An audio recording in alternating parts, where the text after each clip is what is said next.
And we are live. Hi, good evening, everyone. Welcome to Level Up Live. I am Dr. Sharita Gaskins Tillett. I am your host. Welcome. We're so happy to have you with us this evening. I can't wait to introduce tonight's guest to you. I am so excited to talk with her and to hear about all the exciting things that she's doing. As you know, Level Up Live is where we feature the extraordinary accomplishments of women physicians, both inside and outside of the exam room. So I just want to allow a few more seconds for others to come in, and then we will get our guest announced. I know this is a special time tonight. Um, we wanted to make sure we were able to accommodate our guest. And then also, if you notice, my background's a little different because I'm on vacation. So hopefully the Wi-Fi will be good and you guys can hear us well, and all of those things. Okay. If you're watching us live, please say hi in the comments.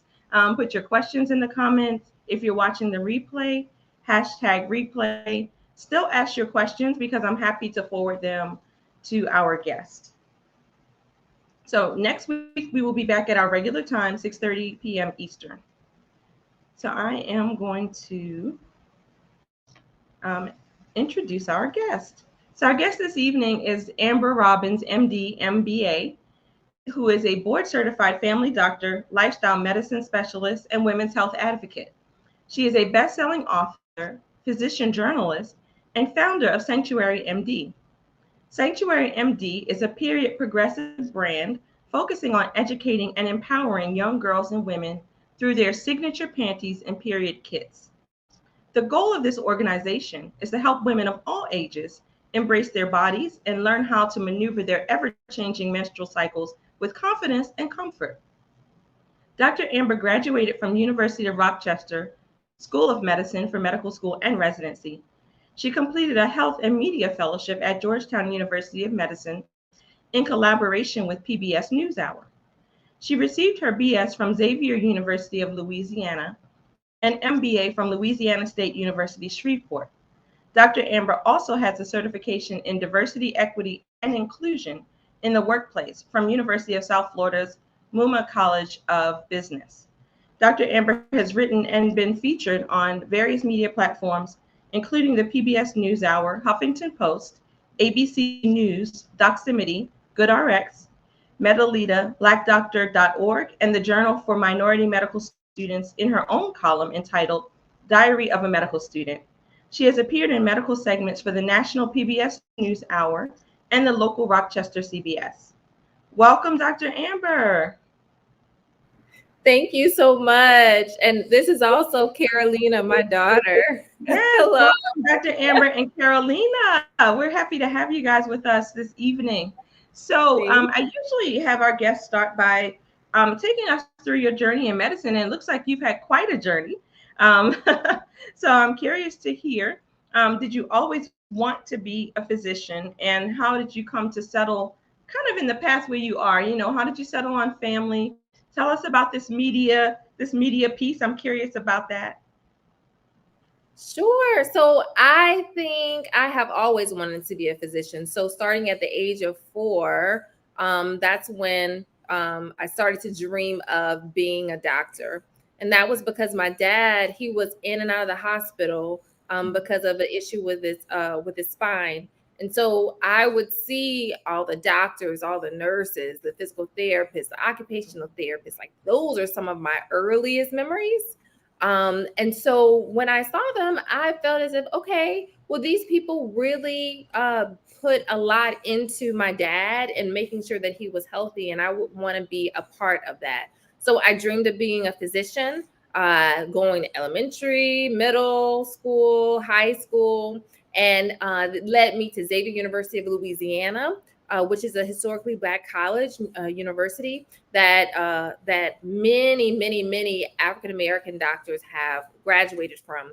And that led me to medical school at the University of Rochester because I applied early for medical school during my freshman year. And I was able to know that I was going to the University of Rochester by the end of my sophomore year. And I finished college there, matriculated over to University of Rochester.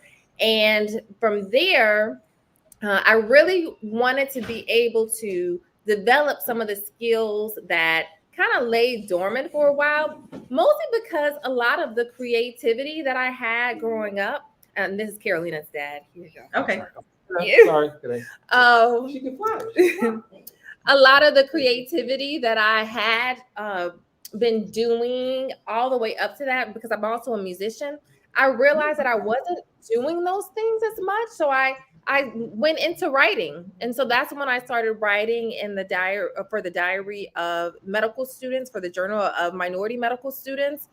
And it was like a bug. It just bit me. And I just kind of went with it all the way through. And that led me to doing multiple things during my medical school years where I was writing. It also led me to later do a 1 month, 1 month fellowship, or if you want to call it rotation at ABC News, then led me to the fellowship program.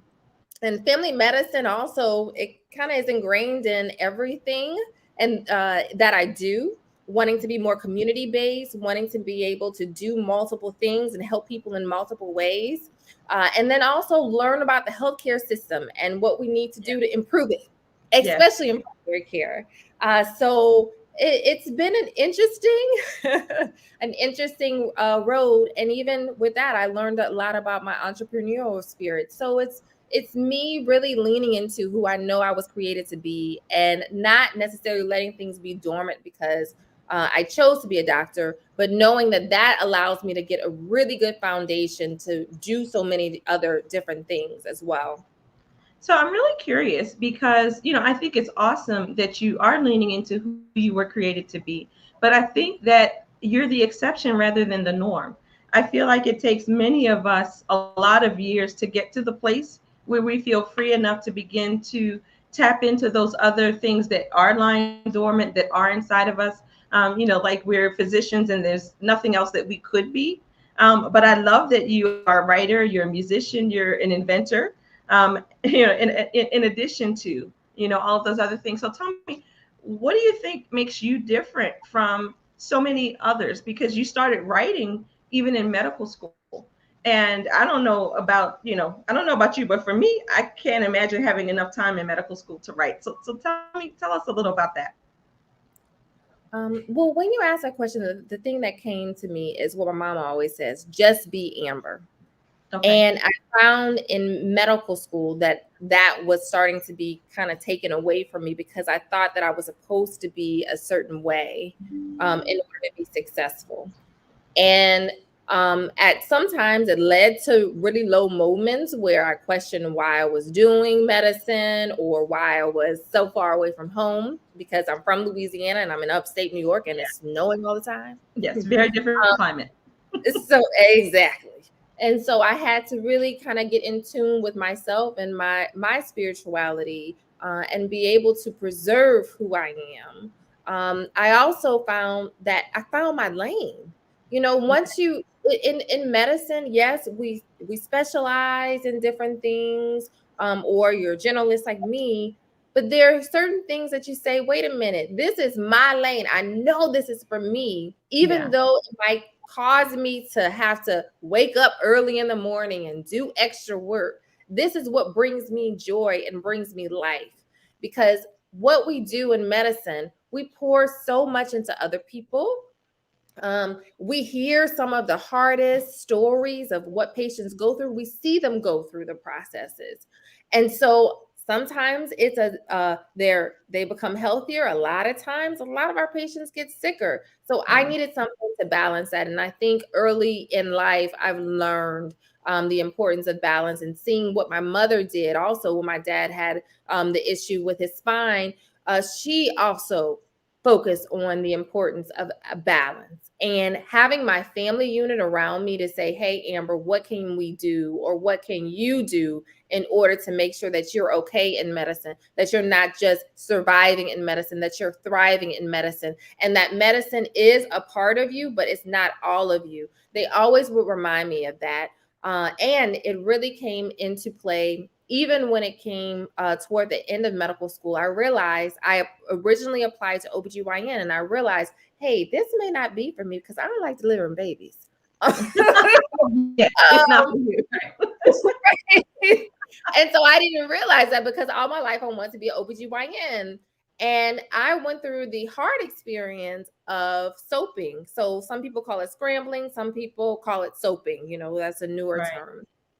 And I remember that I was like, okay, this is happening. Why is this happening? This shouldn't be happening. But I understand that this is, in a phrase that a lot of people say, this is not something that's done to me. This is done for me. And that Right. also allowed me to refocus and say, what do you really want to do in medicine? Because I could do family medicine. I can do anesthesia. I can go back to OBGYN. I can not practice at all. What do you really want to do? And how do you want to map it? And not to put all your eggs in one basket called medicine, because Right. that taught me that, yes, I can do A, B, C, D, and E, but that doesn't mean that the result will be how I would think it would be. So, Right. so that's how I learned those things. Wow. I love your mindset. I do, and I have a follow-up question because a lot of the people that I talk to on the show have developed their different kind of side gigs or extensions, if you will, because of burnout. But it doesn't sound to me like you've experienced burnout because you've done all the things to prevent burnout on the front end. Is that accurate? Well, no, I had burnout. Okay. Okay. All right. As a primary care doctor working full time, yes, I've had Okay. burnout, but I recognized it for what it was. And I also knew and have learned through my work with both Women in White Coats, which is a business that I've grown from a book called The Chronicles of Women in White Coats. And then also talking with colleagues that some of that wasn't burnout, it was actually moral injury. The Yes. fact that we don't have enough time, we have 15 minutes with our patients who have all of these lists of things that we want to be able to successfully go through and be able to make sure they know that they're heard. Those type of things just kind of continue to really hurt me in so many ways, because that's not why I went into medicine. Sure. Not to just give you, you come in and you come in one way, come out the other way, and then I get Right. paid and you really get what you need. Right. So going through that definitely did cause me to have some burnout and change in different ways. Right now, I'm in a position where I'm teaching residents and medical students and as a faculty member, a core faculty member in a family medicine residency program, and also the director for diversity, equity, inclusion at my hospital system for the graduate medical education office. So those type of things really help invigorate me in the clinical space to do the work that I do, because I try to focus and make sure that my residents and medical students know about it's important to check in with yourself. It's important to make sure that you're okay. And it's important to get paid the way that you're supposed to get paid. Absolutely. People try to put some things in there. So I always try to teach that. And doing that really helps me avoid burnout again. Yeah, I think it's awesome that your students and your residents have you as an advocate, because again, I think that your way of thinking is more the exception than the norm. I mean, I feel like I've seen things changing over the last few years, that there's been this awareness and awakening, especially with COVID. But just the same, the medicine that I grew up in was very strict. It was pretty much one way. And did not allow for a lot of creativity, and certainly did not respect your personhood. You as an individual, your individual needs were pretty much irrelevant. So I'm happy to hear that this new generation has people like you fighting in their corner. So I want to let's see, let's talk. I'm trying to. There's so much with you. I'm trying to figure out where I want to go next, because I feel like I could go a lot of places. Tell me a little bit about Women in White Coats. Let's go to Women in White Coats first. Yes, so it started with the Chronicles of Women in White Coats. So this was more so of my wanting to know what is the real experience for women in medicine, because as a first generation doctor, I wasn't sure if what I was experiencing was normal. And as a Black physician, I wasn't sure if, the same thing, if it was normal. So I wanted to talk with women about that. And I wanted them to be able to tell their stories, similar to how I had done in the Diary of a Medical Student, because I know and continue to know that our stories are the ways that we communicate, the way that we relate to other people, the way that we feel like we are not alone. So I wanted to be able to publish that in book form because I didn't see anything like that. So that's what we did in 2018. That was the end of my fellowship year, where we were able to tell our stories. And so that grew into a community of women who are all about making sure that they are burning bright and not burning out, really going into all those things that we were created for, not only being a doctor, but being so much more. So yes, that's Women in White Coats. I see. Wonderful, wonderful.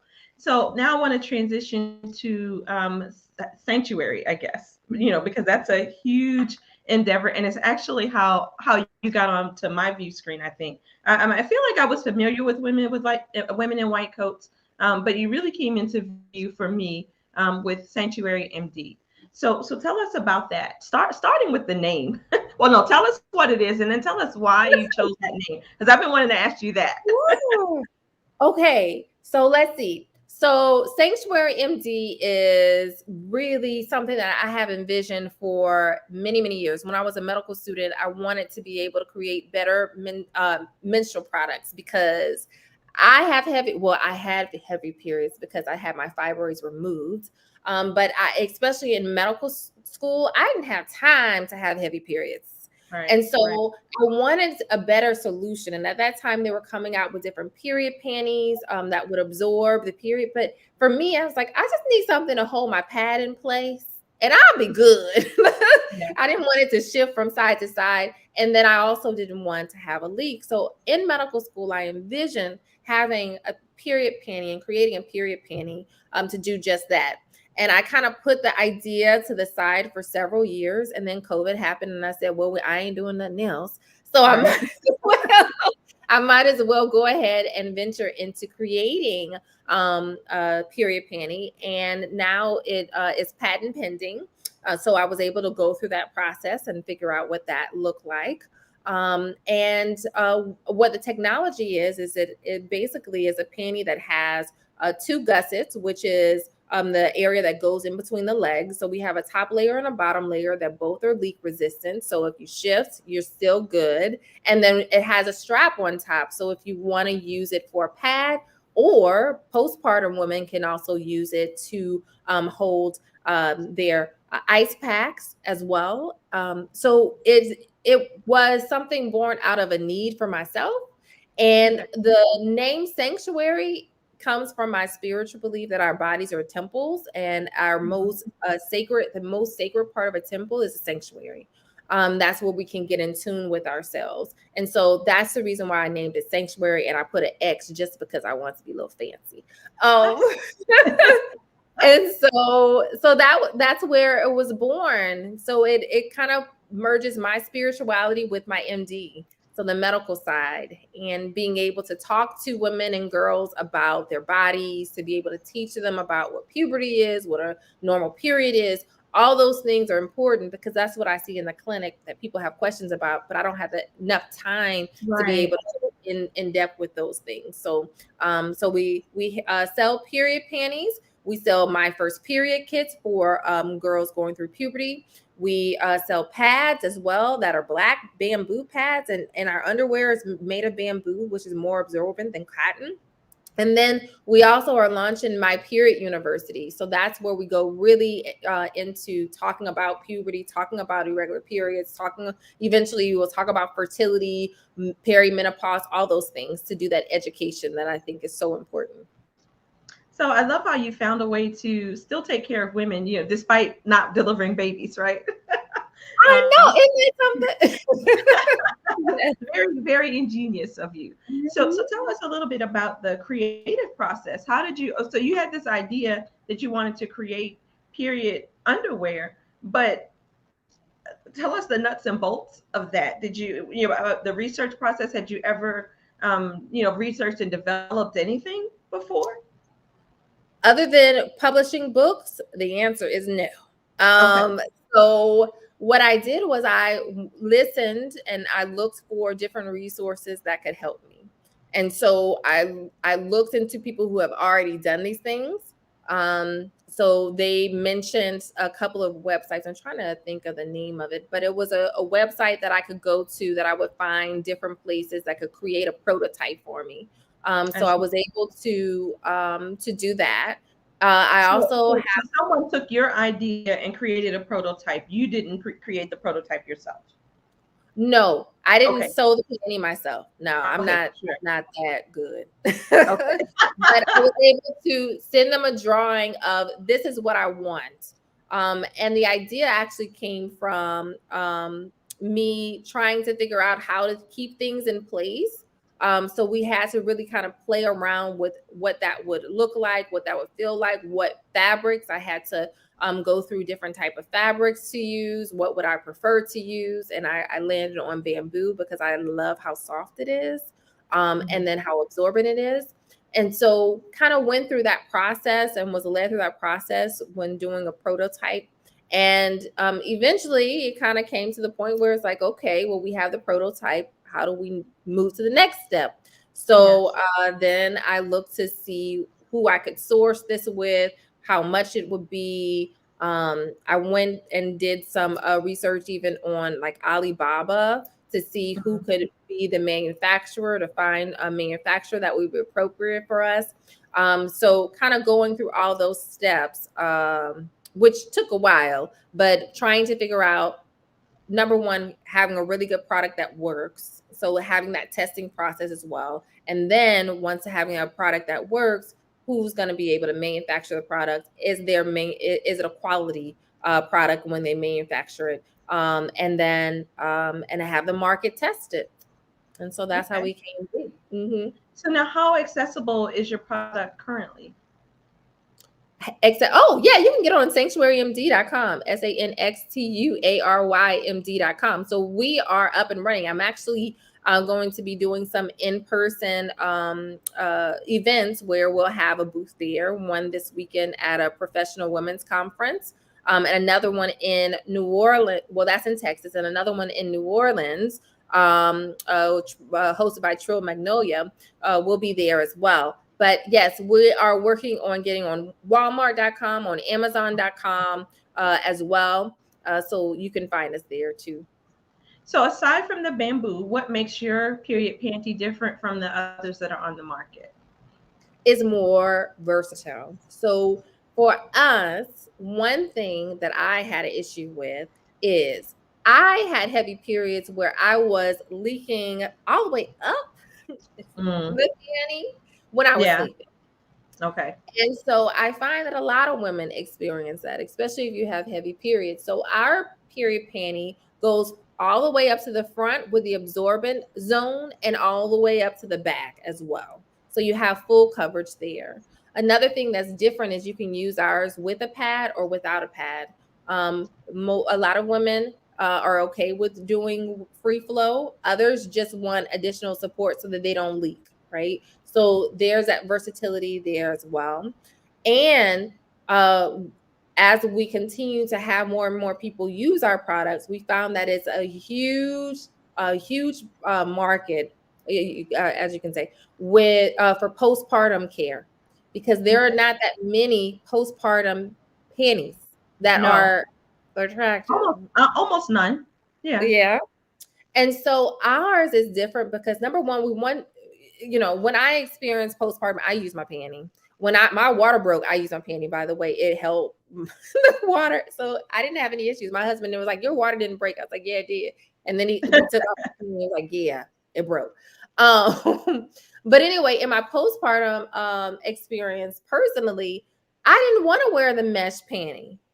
I thought that was, I just went through this I would say somewhat beautiful experience because the baby came out okay, Right. but you go through that. For some women, very traumatic experience. Why do you want to wear mesh panties at the end of that Right. with And a have all pad? your business still have all your business in the street, right? Right, and then they give you this big old pad, and that still doesn't keep the blood in. I said, what is this? So So that's something that I'm really excited that our panty does fill in that gap where you don't feel like, unhuman. You feel like this was a monumental Yeah. experience. And yes, I had care when I was pregnant and people cared about me, but postpartum, people just focus mostly on the baby. But this Right. is the way to Yeah. say, no, I'm still a woman. I still have my needs. I still want to have a luxurious experience. I still want to make this a comfortable experience for me. And so our panty also lends a way to do that as well. Okay, so I have two questions. One, how do Mhm. we clean them? And two, how long do they last? Yes. So cleaning them, you can do it different ways. So cleaning them, you can put them in the washer. You can By put them. themselves? I mean, so logistically, again, I have questions. So Yeah, before you put it in the washer, is it going to be blood coming out? no, no Okay. blood coming. No, no, no. My Okay. husband would not allow me to put anything with any blood coming out in the washer with his stuff. So no, no blood coming out. The our panty absorbs up to 6 tampons worth of liquid. So it holds that liquid really, really well. So you don't have to worry about any of the liquid coming out. Or if you are having a heavy period, you can always kind of hand wash it and then put it in the washing machine. After that, the appropriate way is to just dry it, air dry it. That's the appropriate way. Can it work without air drying it? Yes, because I put mine in the dryer all the time and it's just fine. I'm still using a lot of our prototypes that work, have been working. It's almost a year and a half, 2 years now, Okay. and they're still very, very absorbent. So that's the way that you care for it. It's pretty easy. You don't really have to do any additional things other than if you are concerned that your periods were a bit heavier, than just kind of washing it preliminarily in the separate from your other clothes. Okay. All right. And then you said they last at least a year and a half. So we don't know when they wear out, or do they wear out? Well, they do. From what I am experiencing, they don't wear out. They still absorb really well. Okay. Mhm. Excellent. Excellent. So now, and you mentioned I've done some research. I actually bought the my first period kit. I have it waiting for my daughter when that time comes. But Yay. you mentioned the pad that it can be used with a pad, but you actually manufacture a special pad, right? That's made of bamboo and it's black. So talk to us a little about your pad. Well, that was me just wanting to be different at first, Okay. and Okay. then, but no, it is actually, when you think about your period, sometimes I just don't really want to see the blood, right? Okay. I don't want to necessarily have it where I'm experiencing all of those things. So that was a part of it. Other reason is it's made out of bamboo. Again, it's more absorbent and it's actually more eco-friendly than our cotton pads. So that was one reason. I also like the fact that it's black, and it's something a lot of us get concerned when we go to the bathroom where we have this pad and you're afraid people can see it or whatever. It's very uh it's black, so you don't necessarily notice it as much. So Sure. that was one of the main reasons as well that we wanted to do a black pad. Okay, so then I'm projecting patients now. So I can hear them now. Okay, so it's black. How will I know when it's full? Well, you think about it. How do you know when your other pads are full? You Uh, feel it. the heaviness of it. Yeah, you feel the heaviness of it. It's not just looking at the pad, you actually feel the heaviness of it. So it's a similar process.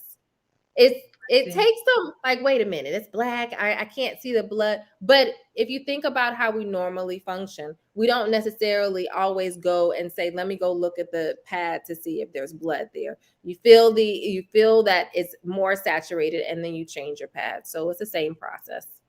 Right. So now talk to us about the my first period kit, and then you Mhm. also mentioned is it period university? Did I have Mhm. that right? Okay. Yes. Yes. So the My First Period kit, it has our period panty, our also period panty inside. It also has our pads. a book that I wrote called The Right Prescription, Unleashing Your Inner Career Queen. And it talks about my journey in medical school and really trying to give confidence to girls who, at the time of puberty, we know through various studies the confidence level is lower. So trying to boost that confidence. There's also a nice bracelet in there that I designed it for the daughter and mom, but also for friends to be able to share that experience. And then we also have excerpts of My Period University. And what that is it goes through what puberty is, what different things that you experience, and trying to make it more engaging and fun and celebratory type of experience than a dreaded, like, oh my God, what is going on?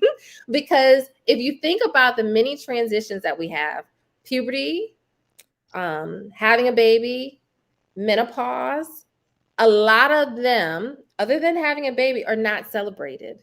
No, most of them are not, in fact. And they're stigmatized. So I wanted to be able to say and be able to convey that our bodies are magnificent. Every part of them, every stage is a different stage and has different gifts and different things that we need to be aware of. And certain things that we need to know if things are normal versus abnormal.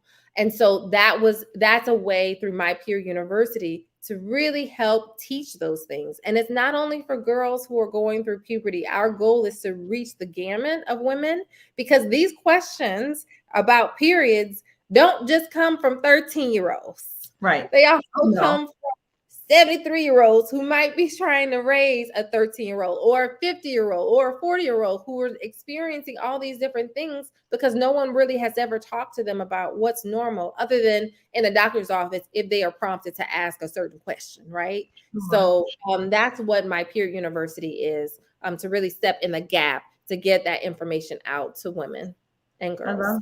I love that. And then I also noted that there's a philanthropic arm to your business. Will you elaborate on that a little bit, please? Sure. So what I've been explaining is period poverty. So period poverty is not having access to period products, and it also is not having access to period education. And so 10% of the proceeds that come in of our profit goes to local schools in order to provide these specific services. So from period, our ideal thing is to do period products, but we're noticing that period products is just the beginning. We need to do some teaching. So when you purchase from Sanxtuary MD, you're also able to give these type of services and give these type of things that should be accessible to all, be able to give that support to young girls in local schools in the U.S. Awesome. Well, I think you're doing a tremendous work, and I commend you for it. As an OBGYN, I agree that there's lots of gaps, in our care, in our services, in the knowledge that we're able to impart to patients, because of the brief time that we have with them. So I'm so happy to hear that there's a resource like this that is available, to women and young girls. And I especially love that, the recognition that there is period poverty, and not just the recognition, but actually doing something about it. So, I'm really excited about that, and want to talk to you more about that offline, because I think that that's something that women physicians in general should get behind, should get behind and support. So we're just about out of time. I usually end on a variation of the same question, but I don't know what to ask you. It's fine. Okay. So if I'm a parent of a preteen, prepubescent girl, and I want to up-level her knowledge about puberty and the things that are to come, what do you think is the single best thing I can do? Oh, well, I'm going to say buy my first period kit. But if you But aside from my first period kit, because we're gonna do that. Yes. Well, it's having a conversation and not feeling like you have to have that conversation by yourself. Um, in primary care, those are the most important conversations to me, being able to teach both mom and daughter. And also, I would say being real about what may be going on within the family. For my family, we have a whole bunch of people with fibroids. And I didn't realize the significance of that until I got older. So Yes. knowing what to watch out for, knowing what's in the family, knowing, what needs to be addressed earlier, being able to have those conversations and say, this is the first of many conversations, but these are the conversations we need to have in order for her to be a healthy and whole human being. Even though it sounds simple as saying having the conversation, it really is impactful, to know Yeah. that you can talk about these things, because what happens is, as women get older, they feel like they still can't talk about it. No. They can't bring it up to even to us as physicians. So, um, versus men who will talk about their Right. parts all the Right. time. Right. Right. Right. Well, I mean, that's a discussion for a whole nother discussion. In general. Yes, yes. So You want that's to what talk I would about this? You say. want to talk about disparities? There's a definite disparity in the treatment of women versus the treatment of men, especially Mhm. as it has to do with sexual health. Yes, look, that is another conversation, because I had a conversation with a patient who was then trying to look for things for his wife who's postmenopausal, and I said, well, her stuff ain't covered like your stuff is. So by insurance and everything. Right. But anyway, Yeah. so having a conversation is super important, and knowing that it's okay to talk about these things. I think that would be the advice that I would give. Excellent. Excellent. So Mhm. tell everybody how they can find you, how they can order from you. Just how we can support you. Tell us all the things, all the places. Okay, well, definitely follow us on Sanctuary MD, so SANXTUARY MD, on all the social platforms. We are there, and then you can also follow me at Dr. Amber Robbins.